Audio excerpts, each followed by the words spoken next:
up, everyone? Welcome to this day in Philly sports history for April 19th, 2025. I'm your host, Joe Montgomery. Welcome to a Saturday edition of the podcast. Going to be a gorgeous Saturday out there, getting up to 80 degrees. Get out there and enjoy it.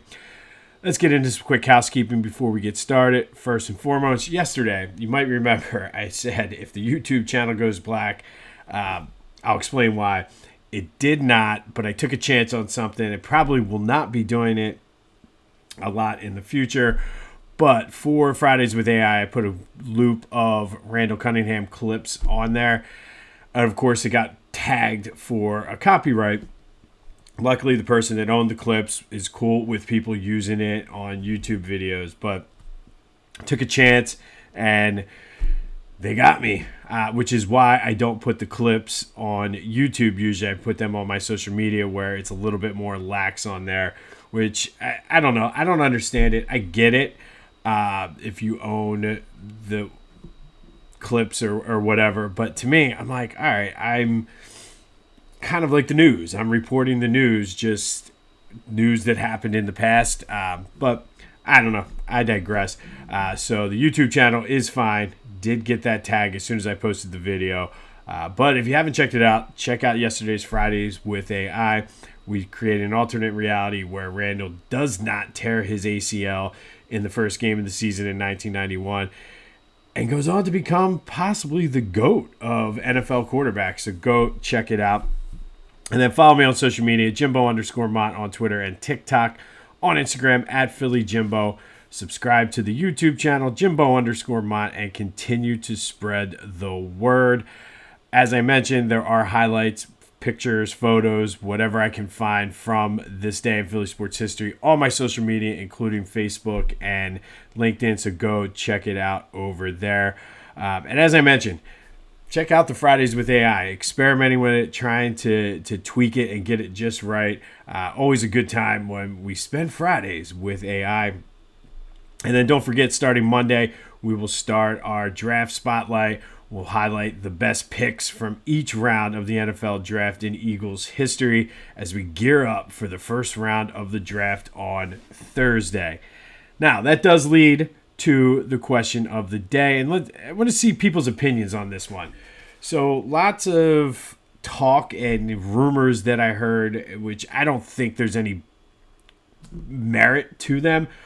But that if Abdul Carter falls to 4, there might be some interest in the Eagles in trading A.J. Brown to the Patriots. And I don't think it's going to happen because it's complicated. I think there's a huge dead cap hit for the Eagles if they do trade A.J. Brown. I don't necessarily want them to, but it's an interesting question. If you could guarantee that you're getting Abdul Carter, would you trade A.J. Brown? 267-495-8531. That'll get you into the Back to the Future voice and text line. Get that. Anything else Philly sports related off your chest? Personally, I would not. I don't think, one, he's going to be available, but I feel like it's gonna hurt your team. Now, if cap-wise, if you can do it, maybe, but I don't know. You got a wide open window to win another Super Bowl with A.J. Brown. I don't think I would do it, but let me know your thoughts on it on the Back to the Future voice and text line or any of my social media. Now, let's recap yesterday. I asked you, who's the most clutch home run hitter in Phillies history? Pretty split on this one, but 33% said Bryce Harper, 33% said Mike Schmidt. Hard to argue with either of them. And that leads us into yesterday's Phillies game. I think everybody maybe we need to breathe, relax, take a step back, and let sort of baseball happen, as they like to say. Phillies looked much better yesterday. And yes, it was the Florida Marlins, but Zach Wheeler was back to being sharp, had 13 strikeouts. Everyone offensively contributed in some way. Rojas is getting hits and knocking in runs. Alec Boehm is knocking in runs. It is the Marlins, though. However, this is what they should be doing to teams like the Marlins. And this is where we've seen them get in trouble in the past before. So we were down there yesterday. It was a great atmosphere. Friday night at the ballpark is great, especially when the Phillies are up 5-0 like that. Good time, but maybe we just need to let baseball be baseball and let things sort of play out for a couple more weeks and not jump to conclusions like that. But Bryce, in honor of being voted the most clutch home run hitter in Phillies history, crushed one yesterday. Ryan Howard-esque home run yesterday for him. Schwarber added another one. They're back at it today. Taijuan Walker on the mound. So we'll see if they're really back with Taijuan. But I think we just kind of let it play out.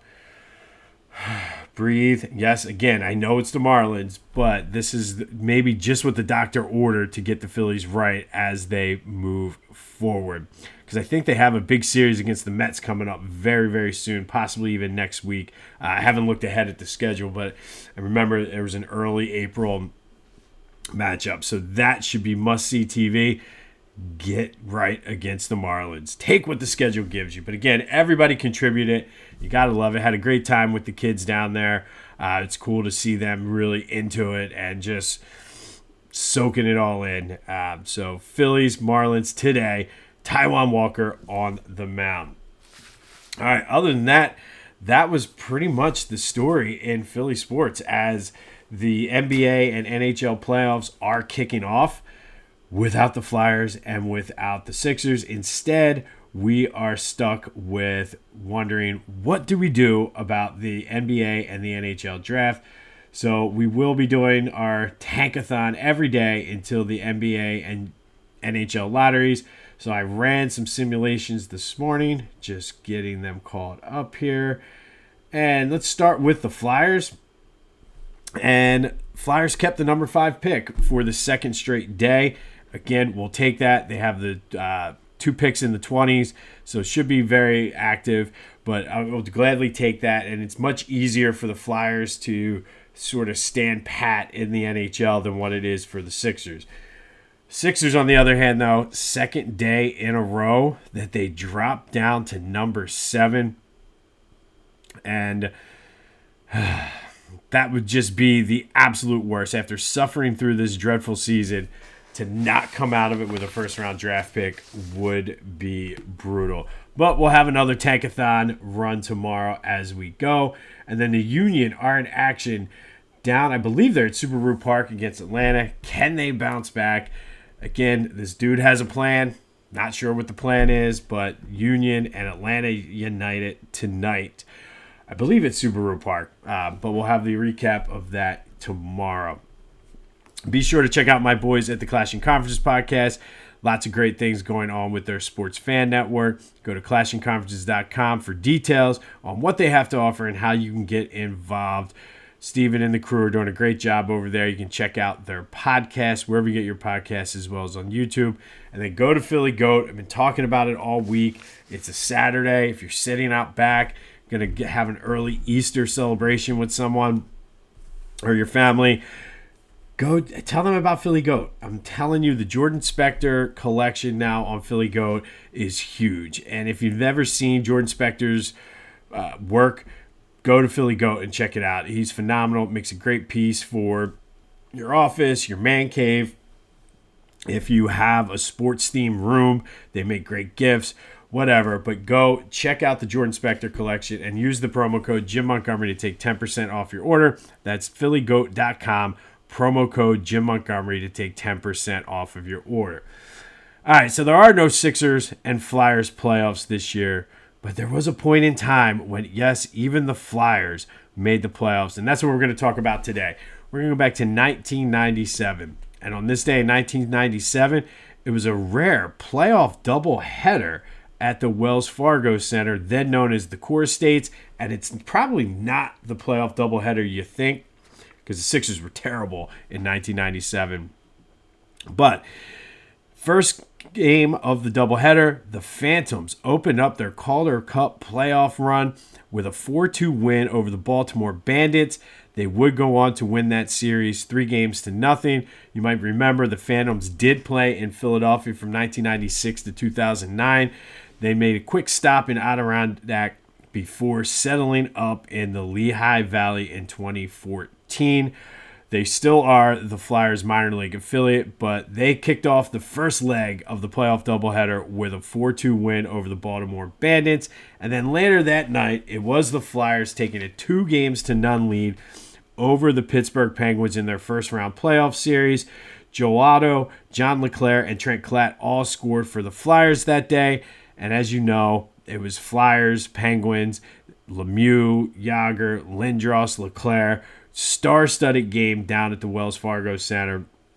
And that is the Stanley Cup year where the Flyers rolled through the Eastern Conference playoffs before getting swept by the Detroit Red Wings. But on this day, 2 for 2 in a playoff doubleheader, the Philadelphia Phantoms did beat the Baltimore Bandits 4-2 in the first game, and then the Flyers beat the Penguins 3-2 in the nightcap in a rare playoff doubleheader at the Wells Fargo Center. All right, and finally today, we'll continue our Missing Ring Spotlight. We're wrapping that up this weekend. And today, some people might feel some type of way about this, but we'll see. Today's spotlight is on Jim Thome, and he was only here for parts of 4 seasons, so really wasn't here very long, but did create a lasting bond and a lasting relationship with the fans.